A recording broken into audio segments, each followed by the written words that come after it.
Here's the solar system on my Arctic Fox 811 truck camper. That's a floor mat over the top of my roof vent to keep bugs and stuff out. I had to take that fan out to do some service work to it. But back to the solar.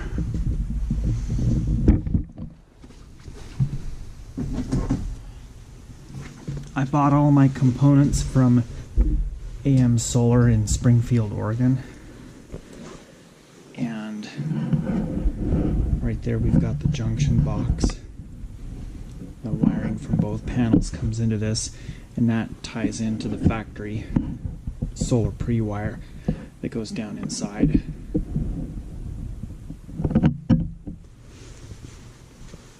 But these brackets are a two-piece bracket. There's a foot that mounts to the roof, and then a clip that fits around the frame of the solar panel and then bolts to the back of the solar panel. So what you can do is take these knobs out. I've got those knobs on all four corners, and it gives you the ability to tilt your panels. So this is one pair of my tilt arms. And they come with another set of these knobs, and on the back side here we've got a nut which the knob threads into. So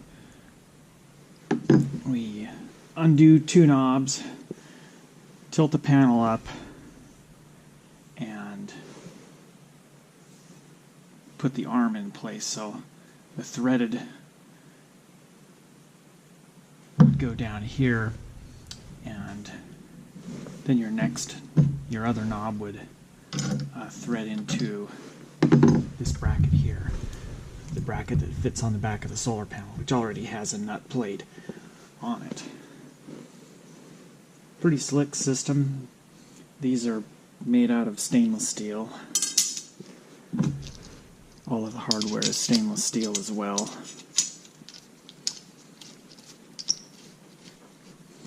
But another thing I like about the two-piece mounting system and the ability to tilt the panels is you can lift the panels up to clean the roof underneath. Or if there was ever a need to do any service work to the wires, you've got that capability as well.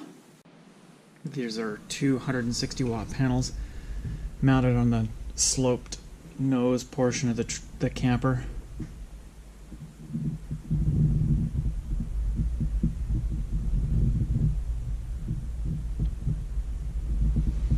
I've never had any issues with wind trying to lift the panels up, or any kind of rocks or anything doing any damage to the panels.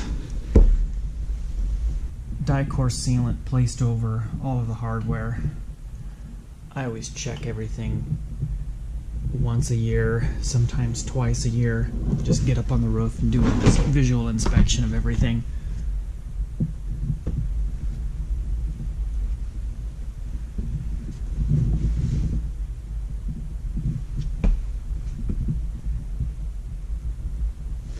I haven't seen the need to get more solar. 300 watts does pretty well for my power usage. I could put another smaller panel in this area. Let's go down inside the camper and I'll show you everything down there. Here's the battery compartment. Anybody familiar with Arctic Fox truck campers knows that there's a slide-out battery tray. About 3 years ago, I replaced the batteries, and I took that slide-out battery tray out so that I could get bigger batteries in here. What I'm running now is two Group 31 AGM batteries. The other advantage of taking out that battery tray is it gave me more clearance up here to be able to get in there and tighten my connections and whatnot. And the next compartment up, I've got a 2000 watt Xantrex power inverter.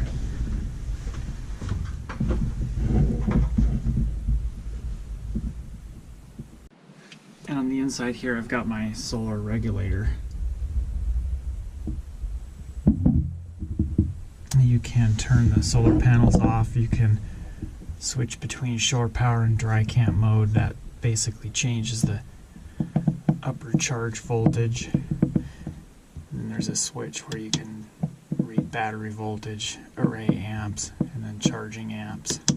I always leave it on charging amps. And down in the cabinet area is where I've got my remote panel for the inverter, 12 volt auxiliary outlet, as well as a Link 10 battery monitor. Reads amp hours consumed, charging voltage, or I should say battery voltage, and then amps, charging or discharging.